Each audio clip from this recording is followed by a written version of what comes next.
اعوذ باللہ من الشیطان الرجیم بسم اللہ الرحمن الرحیم۔ آج اتوار کا دن ہے تو 3 حدیثیں ہیں، اور 3 حدیثوں میں سے پہلی جو حدیث ہے اس میں جو ہے لوگوں میں سب سے زیادہ بدترین بندہ کون ہوتا ہے۔ ایک تو ہم بدترین لوگ شمار کرتے ہیں کہ فلانا بڑا بدترین ہے، بڑا مبغوض ہے، لیکن اللہ کے رسول صلی اللہ علیہ وسلم کی نظر میں کون سا آدمی سب سے زیادہ مبغوض ہے، بدترین آدمی کون ہے جو رسول پاک علیہ السلام کی نظر میں تو اس کو بتایا گیا ہے۔ دیکھو، یہ بخاری شریف کی روایت ہے، صحیح روایت ہے۔ نبی کریم صلی اللہ علیہ وسلم نے فرمایا، اللہ تعالیٰ کے نزدیک لوگوں میں بدترین اور مبغوض ترین شخص وہ ہے جو بہت زیادہ ناحق جگڑنے والا ہو۔ اب سمجھ آ گئی؟ کوئی بات نہیں ہوتی، خواہ مخواہ جھگڑے بناتا ہے، چھوٹی چھوٹی باتوں پہ جھگڑنا، لڑنا۔ تم نے مجھے کیوں گر دیکھا، تم راستے میں جاتے ہوئی میرے ساتھ ٹچ کیوں ہو گیا، چھوٹی چھوٹی باتوں پر، یعنی وہ باتیں جن پہ لڑنے کا حق ہی نہیں بنتا۔ کوئی بات ہو کہ جس میں لڑنے کا آدمی کا حق بھی بنتا ہو، مثلا آپ کو کسی نے ایک تپڑ مار دیا تو آپ کو شریعت نے اجازت دی ہے کہ آپ بھی ایک تپڑ مارو۔ سمجھ آ رہی ہے؟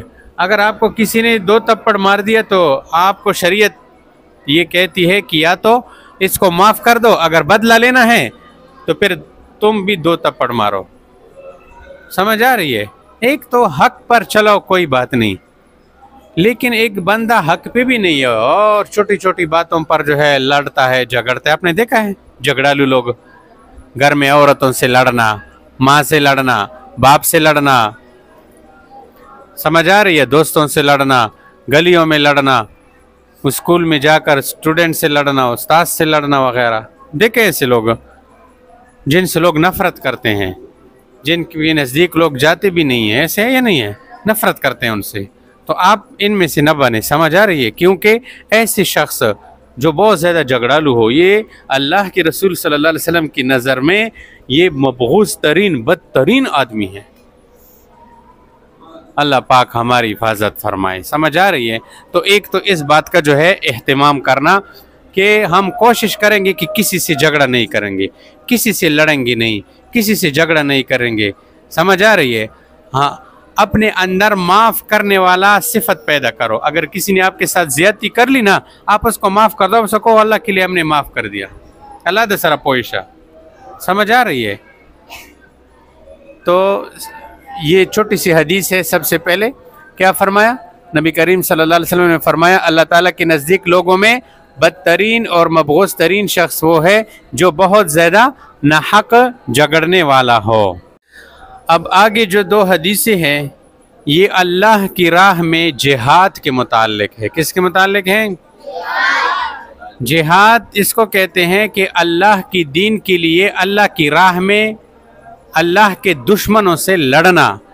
کفار، یہود، نصارہ، سکھ، ہندو، جتنی بھی غیر مسلم قومیں ہیں، جب وہ مسلمانوں کو مارنے کے لیے اٹھتے ہیں، جب وہ مسلمانوں کو مارتے ہیں، مسلمانوں کو عبادت کے لیے نہیں چھوڑتے، مسلمانوں کو دین پھیلانے کے لیے نہیں چھوڑتے، مسلمانوں کے ملکوں پر حملہ کرتے ہیں، مسلمانوں کی مسجدوں کو تباہ کرتے ہیں، مسلمانوں کی دینی مراکز کو جو ہے ختم کرتے ہیں۔ سمجھ آ رہی ہے؟ یعنی جو اللہ کی دین کے لیے رکاوٹ بنتے ہیں، تو ایسے لوگوں کے ساتھ لڑنا، جہاد کرنا، یہ اللہ تعالیٰ نے اس امت کے اوپر فرض کیا ہے۔ صحابہ اکرام بھی لڑے ہیں، سمجھ آ رہی ہے؟ جہاد انہوں نے کیا ہے اللہ کی راہ میں، کافروں سے، یہودیوں سے، عیسائیوں سے، ہندوؤں سے، پوری دنیا میں جو ہے انہوں نے جہاں بھی ان کے لیے لوگ رکاوٹ بنے ہیں تو انہوں نے ان کے ساتھ جہاد کیا ہے، اللہ نے ان کو فتح دی ہے۔ تو جو لوگ اللہ کی دین کے لیے جہاد کرتے ہیں، لڑتے ہیں، اپنے جان کا نذرانہ پیش کرتے ہیں، اللہ پاک ان کو کیا کیا دے گا۔ دیکھو، یہ بخاری شریف کی حدیث ہے۔ نبی کریم صلی اللہ علیہ وسلم نے فرمایا جنت میں 100 درجے ہیں۔ کتنے درجے ہیں؟ 100 درجے ہیں۔ جیسے کہ یوں کہو کہ 100 درجے کا ایک بلڈنگ، سمجھ آ رہی؟ 100 درجے جو اللہ نے اپنے راہ میں جہاد کرنے والوں کے لیے تیار کیے ہیں۔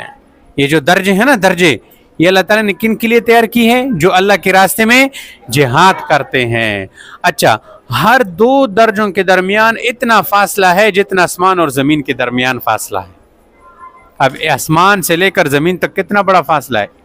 2 درجوں کے درمیان اتنا فاصلہ، تو 100 درجوں کا حساب کرو، کتنی مزے کرے گا جنتی جو خاص کر اللہ کی راہ میں جہاد کرتا ہے، پھر جو زخمی ہو جاتا ہے یا شہید ہو جاتا ہے۔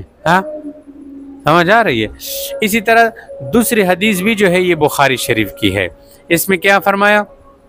نبی کریم صلی اللہ علیہ وسلم نے فرمایا صبح یا شام کے تھوڑے سے وقت میں، صبح پورا دن نہیں، پوری رات نہیں، صبح یا شام کے تھوڑے سے وقت میں شرکت جہاد کے لیے جانا، اللہ کے دین کے لیے جہاد کے لیے جانا، یہ دنیا اور دنیا کی تمام چیزوں سے بہتر ہے۔ یہ صبح یا شام، مثلا صبح 1 گھنٹہ 2 گھنٹے گئے یا شام 1-2 گھنٹے گئے اللہ کی راستے میں جہاد کے لیے، تو دنیا کے اندر جو کچھ ہے، دنیا کے اندر دیکھو کتنا سونا ہے، کتنی چاندی ہے، کتنا ڈالر ہے، کتنے پیسے ہیں، کتنی گاڑیاں ہیں، کتنی بادشاہت ہے، کتنے بڑے بڑے خزانے ہیں۔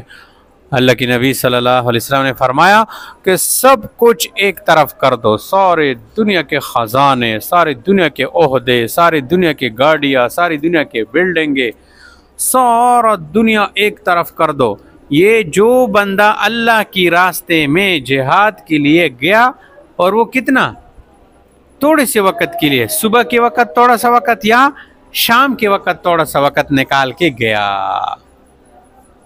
تو یہ بندہ سب سے جو ہے بہتر ہے۔ اب دیکھو تم لوگ بھی اللہ کے راستے میں نکلے ہو، تم لوگ جب گھروں سے قرآن اٹھاتے ہو نا، سمجھ آ رہی ہے؟ اللہ کے راستے میں جب تم لوگ گھروں سے نکلتے ہو، اس لیے کہ ہم دین سیکھیں گے، مدرسے میں جائیں گے، دین سیکھیں گے اور یہ دین اپنے اندر پیدا کریں گے، اور پھر جہاں ہم ہوں گے انشاءاللہ اس دین کی ہم دعوت بھی دیں گے لوگوں کو، اس دین کی طرف لوگوں کو کیا کریں گے؟ بلائیں گے، تو آپ لوگوں کو بھی یہ فضیلت حاصل ہو سکتی ہے۔ سمجھ آ رہی ہے؟ کیونکہ جہاد کا معنی ہے محنت کرنا۔ کیا کرنا؟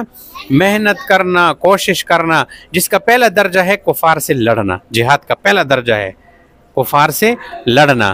اسی طرح جو آدمی اپنے زبان سے حق باتیں بولتا ہے، یہ زبان سے جہاد ہو گیا۔ جو آدمی قلم اٹھاتا ہے، دین اسلام کا دفاع کرتا ہے قلم کے ذریعے سے، یعنی اخبار میں جو ہے قلم لکھتا ہے یا کتاب لکھتا ہے دین کی دفاع میں، تو یہ اس کو کہتے ہیں جہاد بالقلم، قلم کے ذریعے سے جہاد کرنا، زبان کے ذریعے سے جہاد کرنا۔ بعض لوگ ہیں جو صرف اپنا پیسہ دیتے ہیں کہ یار یہ اللہ کی دین کی محنت ہو رہی، مدرسہ، تم میرا پیسہ اس میں لگاؤ، یہ مال کے ساتھ جہاد کر رہا ہے۔ تو جہاد کے بہت سارے درجے ہیں، سمجھ آ رہی ہے؟ تو جو بندہ جس درجے میں کرے گا یہ ساری فضیلتیں اس کو حاصل ہوگی۔ اللہ پاک ہمیں عمل کرنے کی توفیق عطا فرمائے۔ میں اس زمانے کا منتظر ہوں، زمانہ جب بے مثال ہوگا، ہر ایک مسجد مدینہ ہوگی، ہر ایک مؤذن بلال ہوگا۔ میں اس زمانے کا منتظر ہوں، زمانہ جب بے مثال ہوگا، ہر ایک مسجد مدینہ ہوگی،